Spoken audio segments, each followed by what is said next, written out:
Hello and welcome. My name is Stephan Poschik from CHC Corporate Health Consulting, and you are listening and watching the newest episode of our CHC expert interviews.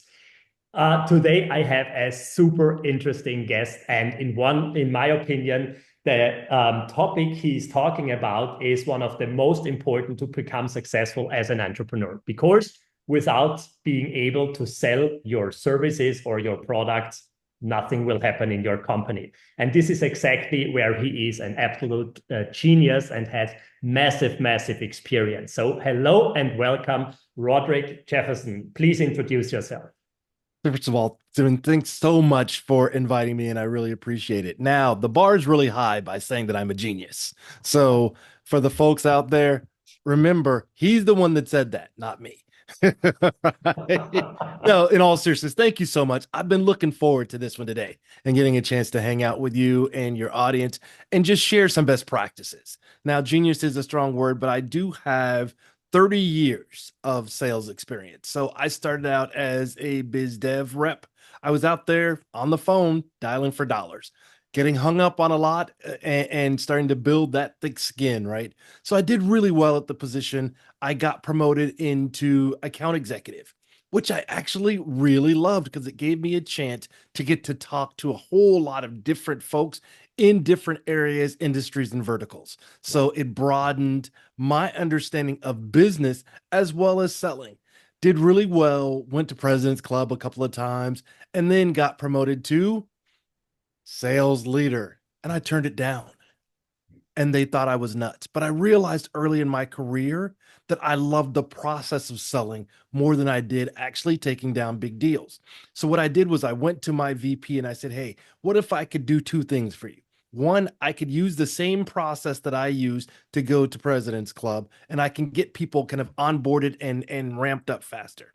And the second thing was, what if I gave you the best present that you could ever have? And that is, you've got more people going to club than you have budget for." And he looked at me and he said sternly, and I remember it like it was yesterday. He said, "Then you have a new job, kid." I said, "All right, let's do it." So I jumped into sales training because I wanted to stay close to the sales process, but I didn't want to have to carry a quota and close deals anymore. So I thought, and I'll explain that one in a moment. So I went from sales training into sales enablement, sales productivity, etc. over the last, like I said, 25, 30 years. And about 7 years ago, after corporate, before I go to that corporate, I ran enablement for a number of folks: Siebel, eBay, HP, Oracle, Salesforce, Marketo. Wow. So it's been a really good ride so far. But what I learned is how to work with everything from the smallest of companies to the largest, because along that ride, I was a part of 14 M&A activities, Wow. which either being acquired or acquiring. So it gave me kind of a well-rounded, I would say, an MBA in business. So 7 years ago, I decided I really want to help the small businesses, the solopreneurs, the small up and comers, as well as kind of that 10 to 100 million space where they need the help, but they don't necessarily need an executive like myself in house, or they can't afford it, but they certainly need the skill set. So throughout all of that process, I sit before you. I really, really like the story. So thank you very much for explaining Thank how you. you basically developed your skills and where you're coming from. So let's jump right into the topic. Would you say sales is something everybody can learn? Oh, absolutely. And I want to give a caveat right away. A lot of folks, especially founders and early stage solopreneurs, because most of the time, if you think about the folks that are founding companies, they're either coming from the product side of the house or Mhm. they're coming from technology. Rarely are they sales folks. They go, once they've got, the MVP and they've got everything in place, they go get someone that has that skill set.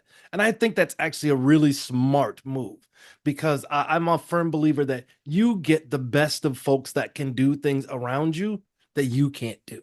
That allows you to really focus on what you do well, which is making sure either the product side or the technology continues to grow and enhance while you can hand that off to someone else. And the second thing is, I think founders are afraid of sales because they think, I don't know how to sell. I don't sell.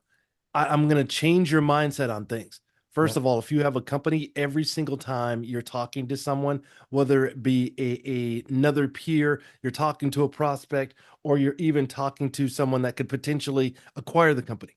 Yeah. Newsflash, you're selling. But here's the thing. I want you to get the old mindset of sales out of your mind completely.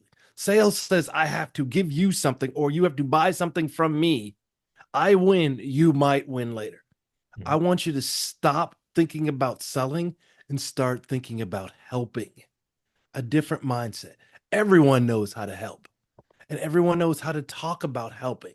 And help is not about what I call bits and bytes, right? It's not your features and benefits. Mhm. It's literally how you can help your prospect do one of two things. Either A, increase productivity and efficiency, Mhm. or B, decrease pain. Because Mhm. it's not always about pain. Yeah. We always say you have to go and search or you have to manufacture pain. Yeah. Not always about pain. Sometimes it's about productivity and efficiency. Yeah. But when it is pain, you also need to kind of become a dentist, if you will. And what I mean by that is once you figure out the pain, now you've got to understand the remedy for that pain. Is it a Vicodin? Is it an aspirin? Is it Valium? Or is it an extraction and just start over? Yeah. No, I really like this. So, but one question for this. I mean, I agree with you that it would be awesome if people who are very good in the product or technical side get a salesperson to help them sell it because they are really good on the product side and all this. Mhm. But when you look at the market, over 80% of all businesses all around the world are solopreneurs. They never Absolutely. ever get over this step to have at least one person in their company. So they need to stay selling their own services, products, whatever, on their own because they never ever figure out, okay, how can I sell enough that I can afford a partner, a salesperson, an external person who can help me with this. Mhm. Isn't this basically not a problem? Because yes, of course, getting somebody who is really good at sales and like also selling, I just can't afford this person if I'm not selling enough in the first place, right? Yeah, oh, absolutely. It's that whole proverbial chicken and the egg. What comes Right. first, right?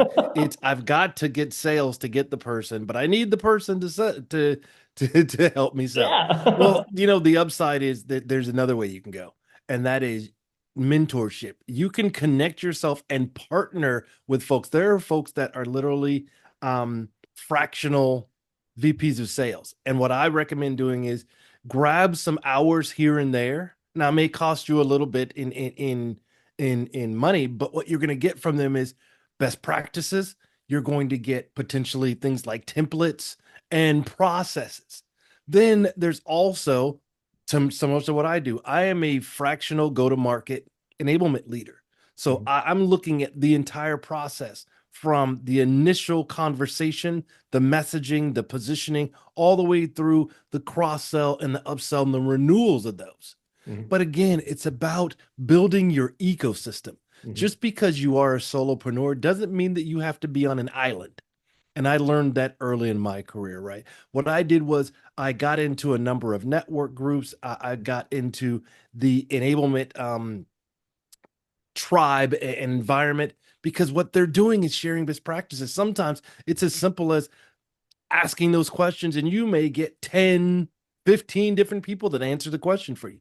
So now what you have to do is kind of pare those things down to your particular style and your personality.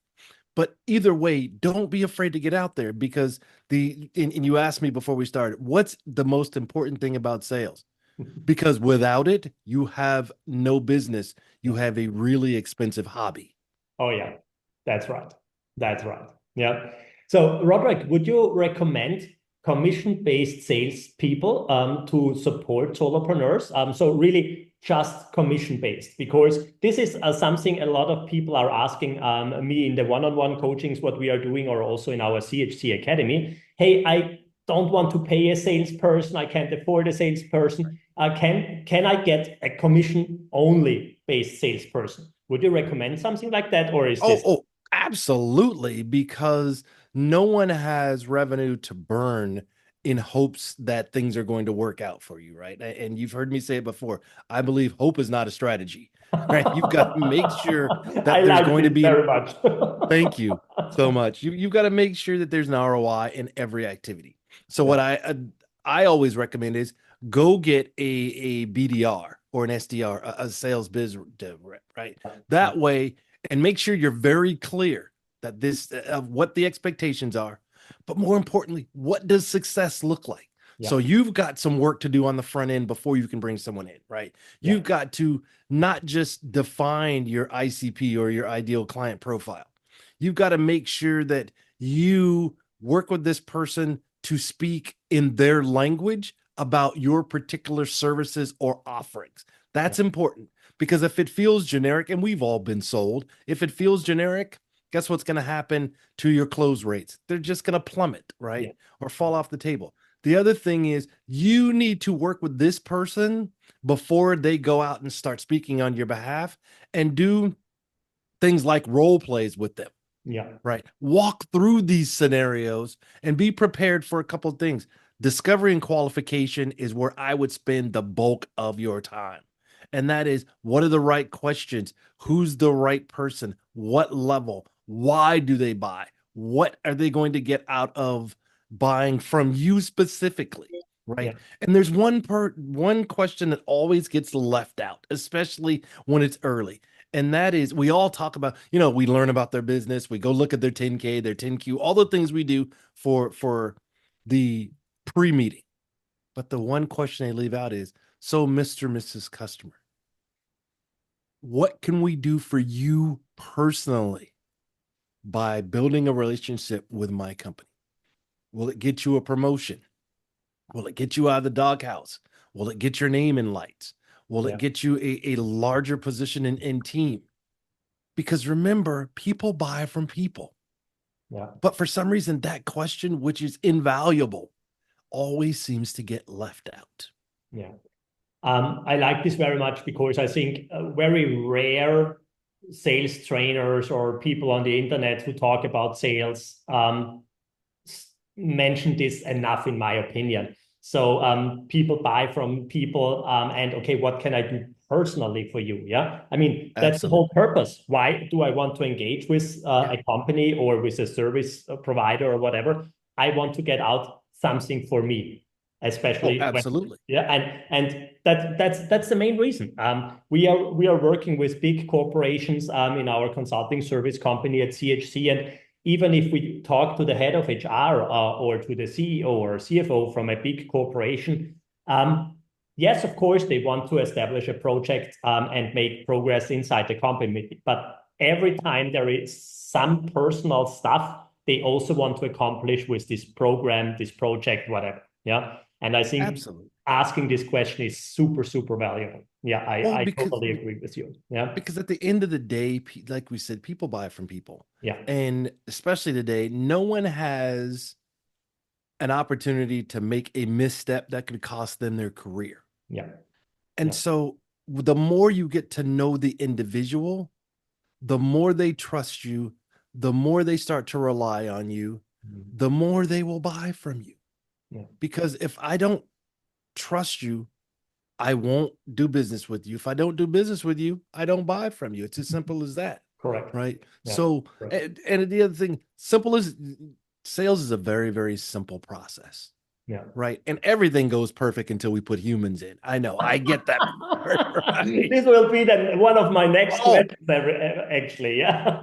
yeah. And so make sure that when you're finding that initial salesperson Yeah. and you're looking to bring them in, make sure this is someone that you can not just believe in, but also work with because Yeah. you're going to work closely with this person. Yeah. So this is one of those times where personality does matter and style matters. Yeah. Because remember, when they're out there, whether you believe it or not, they become the face of your business Correct. And the voice of your business. Oh, yeah. and the voice of your business because Correct. that's the first thing that prospect Yeah. will see. So Yeah. you have to make sure that the tone, the tenor, and the style Mm. also represents you and your business. Yeah. definitely. So where can somebody find a commission-based salesperson, or where should people look for support in this area when they really start the first time? As I said, there's a couple of places. One is starting out with other founders and find out who are they using and who have they brought in and employed, Yeah. right? And what's worked and what hasn't. Yeah. Make sure you ask that question. Yeah. Why did it work or why did it not work? Yeah. And nothing like looking inside of your network and your peers. Another is we got this tool and I hear it's going to be big one day. It's going to take off. This thing called LinkedIn. Really, I'm not sure if this will take off. So I know let's it's wait a kind of little bit longer. conceptual, but I think it's going to be big one day. No, in all seriousness, leverage your network inside of LinkedIn. Yeah. Because what we tend to forget is we make all these connections in hopes that one day we're going to use it. Well, now it's time to use that. So for all the VPs of sales or even other sales folk, who do you know that's really good at this? Yeah. How did you find these individuals? There's also specific companies out there, and I'll get it to you a couple so you can put them into the show notes, that's all they do is they literally go out and help find that first salesperson for founders. Yeah. No, that's awesome. That's really awesome. Thank you already for the first time, for the first part, what we discussed. And I think it's also clear for people who listened to your answers why it is really so important to have sales training, to get a mentor, to get a coach, and just get help with this topic, because you can learn it. Like you mentioned it, everybody can learn sales, and you just need to make the steps. You need to establish your process. So let's go to the second part of our interview, and I'm really, really curious about your opinion here. Everybody is talking about AI in the meantime. So how do you think will AI change the sales process, affect the sales process? What will AI do to sales, actually? Oh, that's a fantastic and one of my favorite questions. I start this way. For those out there that believe that AI is going to take over all jobs, I don't buy in that. Not at all. I'm not one of those people that go, AI is going to change and no one's going to have jobs. No, I believe people that don't embrace and understand how to leverage AI will not have jobs in the future. All right. So let me put that out there first. I agree on that And 100%. yeah, and you know what? Secondly, I look at AI as a productivity tool, no different than Word, Excel, or PowerPoint. It's something that's going to help enhance things for you, and it's also going to provide kind of a roadmap for you, if you will. So I think there are literally 6 ways in sales to leverage AI to increase efficiency, productivity, and most important, revenue. The first is streamline lead scoring. So that helps to prioritize all the lead based on kind of the likelihood of what will convert. And that'll allow sales folks to focus their efforts on the most promising opportunities. Yeah. The next is automated task management. Look, everybody knows about ChatGPT. And God, if I could show you a picture of all the other AI tools beyond that to show that it's just a little tiny speck on the ecosystem of AI. So when I look at those automated tasks, I'm talking about automating kind of those, those basic repetitive tasks like data entry and appointment scheduling and follow-up emails. What that does is it'll free up more time for sales reps to focus on those what I call high value activities, things like building relationships, as we talked about earlier, with the prospects, as well as closing deals, right? The next is real-time analytics. And I'm not talking about smiley sheets and butts and seats like some people are still utilizing, right? I mean true analytics, because this will provide sales reps with real-time analytics as well as insights into their own sales activities, which will help them identify areas where they can then improve their own performance and make, you ready for this one, data-driven decisions. The next is I want to get away from the rep for a moment and talk about sales coaching like we were talking about before, right? And that means when you do get to that point of bringing that person on, now you're giving personalized coaching to that rep based on their individual strengths and their weaknesses by analyzing things like their emails, their calls, and their meetings. And there are a plethora of tools out there you can utilize to Yeah. do those things from an AI perspective that will now give you time to get out there and sell. The Yeah. next is creating an efficient sales process.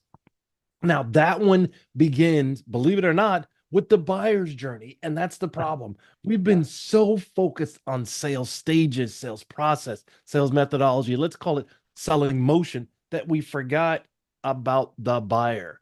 So Mm. let's go back now and re-look at your ICP, your ideal client profile, and then build proposals, contracts, and sales docs that now reflect back on how they buy, who buys, when do they buy, why do they buy, are there buying seasons, things of that sort, versus trying to shoehorn them into the way that we buy.